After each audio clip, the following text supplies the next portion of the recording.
TV news. सबसे पहले headline.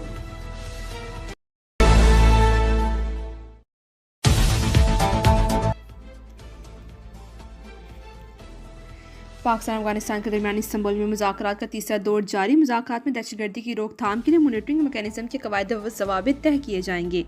इससे पहले 25 से 30 अक्टूबर तक मुज़ाकरात के बाद पाकिस्तान अफगान तालिबान जंग बंदी बरकरार पर मुत्तफिक हुए थे। वज़ारत ख़ारजा की जानिब से कहा गया था मुज़ाकरात में पाक अफवाज सरहद पर निगरानी तस्दीक के निज़ाम कायम करने पर इत्तफ़ाक़ किया गया था। तस्दीक का निज़ाम न सिर्फ अमन यकीनी बनाएगा बल्कि खिलाफ वर्जी करने वाले फ़रीक पर सज़ा लागू करेगा।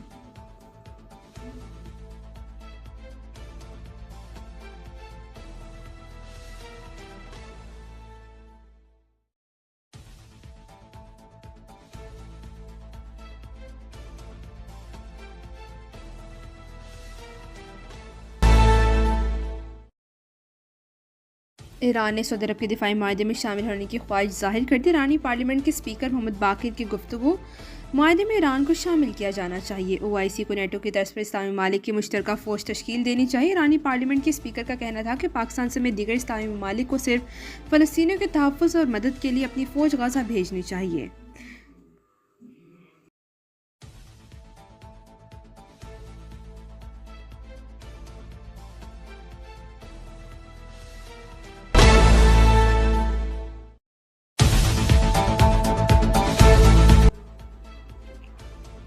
सत्ताईसवीं तरमीम की मंजूरी कल वफाकी काबीना के इजलास में दी जाएगी। वज़ीर-ए-आज़म शहबाज शरीफ ने काबीना का इजलास तलब कर लिया। इजलास में काबीना को 27वीं तरमीम पर ब्रीफिंग दी जाएगी। कल ही 27वीं तरमीम सेनेट इजलास में भी पेश कर दी जाएगी। आज वज़ीर-ए-आज़म शहबाज शरीफ ने इत्तेहादी जमातों को इत्तेमाद में लिया। मुत्तहिदा कौमी मूवमेंट के वफ़द से मुलाकात में MKM के बलदियाती मुसव्विदे को 27वीं तरमीम में शामिल करने का यकीन दिलाया। तरमीम की हिमायत कर दी। दीगर जमातों की हिमायत हासिल करने में मदद का वादा भी कर लिया। ज़रा के मुताबिक MKM ने वज़ीर-ए-आज़म से मुतालबा किया कि इंतखाबात के बाद बनने वाली मुकामी हुकूमत को माली इंतज़ामी सियासी इख्तियारात दिए जाएँ। हुकूमतों की मुद्दत 4 साल और नए इंतखाबात सेटअप के तहत कराए जाएँ। वज़ीर-ए-आज़म से इस्तेहकाम पर पाकिस्तान पार्टी और काफ लीग के वफूद ने भी अलग अलग मुलाकातें की।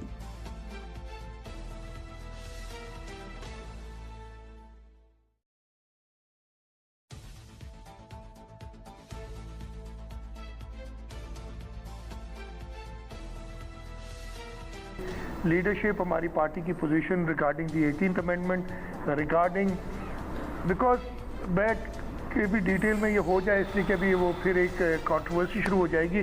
जब हो जाएगी 27वीं तरमीम पर आपके साथ बैठूंगा और एक्सप्लेन करूंगा कि मैंने नहीं क्यों कहा। नहीं 27वीं तरमीम में सिर्फ ये नहीं है ना, और चीज़ें।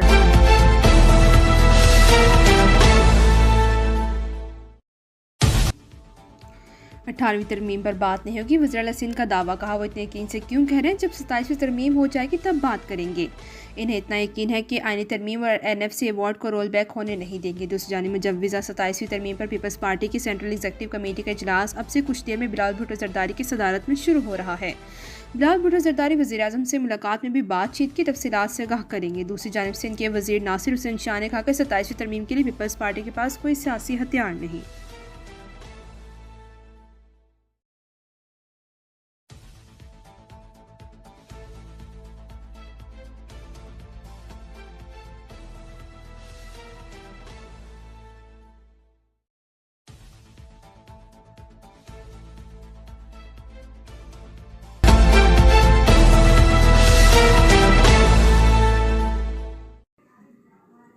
तरमीम के इस्तेहसाक ही नहीं, 2/3 अक्सरियत के बगैर आइन में इस तरमीम नहीं की जा सकती। तहरीक इंसाफ के चेयरमैन बैरिस्टर गौहर की मीडिया से गुफ्तगू, कहा यह हुकूमत रात के अंधेरे में तरमीम मंजूर कराती है। इन्हें अदालत में जजों के सिलेक्शन वज़ीर-ए-आज़म करेंगे। इस इकदाम से अवाम का अदलिया पर एतमाद मुतासिर होगा। 26वीं तरमीम स्पेशल कमेटी में जो मुसव्विदा PTI के साथ मंजूर हुआ था वो सेनेट में पेश नहीं किया गया था। 27वीं तरमीम से वफाक और सूबे सब मुतासिर होंगे।